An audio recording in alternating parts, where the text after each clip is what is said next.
इंद्र द्वारा काम का स्मरण, उसके साथ उनकी बातचीत तथा उनके कहने से काम का शिव को मोहने के लिए प्रस्थान। ब्रह्मा जी कहते हैं, नारद, देवताओं के चले जाने पर दुरात्मा तारक दैत्य से पीड़ित हुए इंद्र ने कामदेव का स्मरण किया। कामदेव तत्काल वहां आ पहुंचा। तब इंद्र ने मित्रता का धर्म बतलाते हुए काम से कहा, मित्र, कालवशात मुझ पर असाध्य दुख आ पड़ा है, उसे तुम्हारे बिना कोई भी दूर नहीं कर सकता।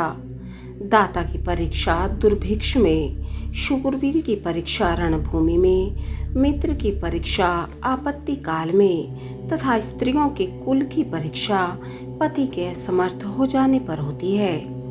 तात संकट पड़ने पर विनय की परीक्षा होती है और परोक्ष में सत्य एवं उत्तम स्नेह की, अन्यथा नहीं। यह मैंने सच्ची बात कही है। मित्रवर, इस समय मुझ पर जो विपत्ति आई है उसका निवारण दूसरे किसी से नहीं हो सकता। अतः आज तुम्हारी परीक्षा हो जाएगी।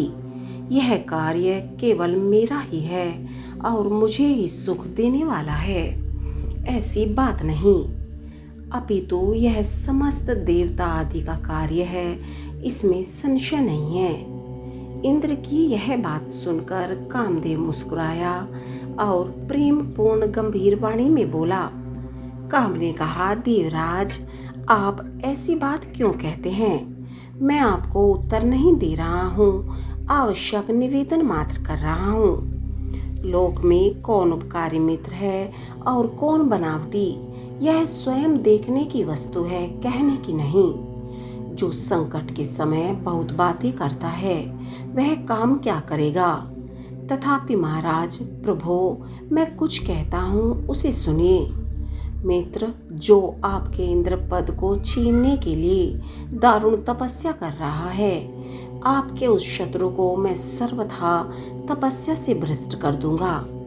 जो काम जिससे पूरा हो सके, बुद्धिमान पुरुष उसे उसी काम में लगाएं। मेरे योग्य जो कार्य हो वह सब आप मेरे जिम्मे कीजिए। ब्रह्मा जी कहते हैं, कामदेव का यह कथन सुनकर इंद्र बड़े प्रसन्न हुए।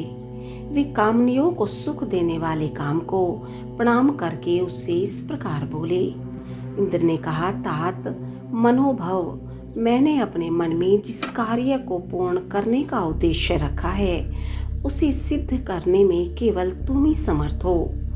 दूसरे किसी से उस कार्य का होना संभव नहीं है। मित्रवर, मनोभव काम जिसके लिए आज तुम्हारी सहयोग की अपेक्षा हुई है उसे ठीक ठीक बता रहा हूँ, सुनो। तारक नाम से प्रसिद्ध जो महान दैत्य है वह ब्रह्मा जी का अद्भुत वर पाकर अजेय हो गया है और सभी को दुख दे रहा है। वह सारे संसार को पीड़ा दे रहा है। उसके द्वारा बारंबार धर्म का नाश हुआ है। उससे सब देवता और समस्त ऋषि दुखी हुए हैं। संपूर्ण देवताओं ने पहले उसके साथ अपनी पूरी शक्ति लगाकर युद्ध किया था, परंतु उसके ऊपर सबके अस्त्र शस्त्र निष्फल हो गए। जल के स्वामी वरुण का पाश टूट गया। श्री हरि का सुदर्शन चक्र भी वहां सफल नहीं हुआ। श्री विष्णु ने उसके कंठ पर चक्र चलाया, किंतु वह वहां कुंठित हो गया। ब्रह्मा जी ने महायोगीश्वर भगवान शंभु के वीर्य से उत्पन्न हुए बालक के हाथ से इस दुरात्मा दैत्य की मृत्यु बताई है। यह कार्य तुम्हें अच्छी तरह और प्रयत्न पूर्वक करना है। मित्रवर, उसके हो जाने से हम देवताओं को बड़ा सुख मिलेगा। भगवान शंभु गिरिराज हिमालय पर उत्तम तपस्या में लगे हैं। वे हमारे भी प्रभु हैं, कामना के वश में नहीं हैं, स्वतंत्र परमेश्वर हैं। मैंने सुना है कि गिरिराज नंदिनी पार्वती पिता की आज्ञा पाकर अपनी 2 सखियों के साथ उनके समीप रहकर उनकी सेवा में रहती है। उनका यह प्रयत्न महादेव जी को पति रूप में प्राप्त करने के लिए ही है, परंतु भगवान शिव अपने मन को संयम नियम से वश में रखते हैं। मार जिस तरह भी उनकी पार्वती में अत्यंत रुचि हो जाए, तुम्हें वैसा ही प्रयत्न करना चाहिए।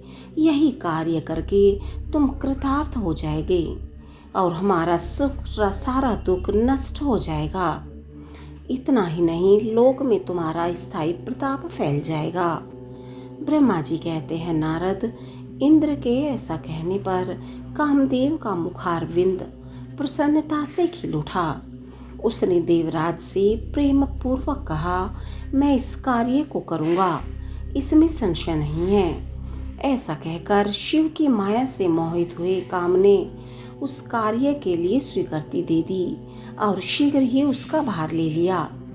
वह अपनी पत्नी रति और वसंत को ले बड़ी प्रसन्नता के साथ उस स्थान पर गया जहाँ साक्षात योगीश्वर शिव उत्तम तपस्या कर रहे थे।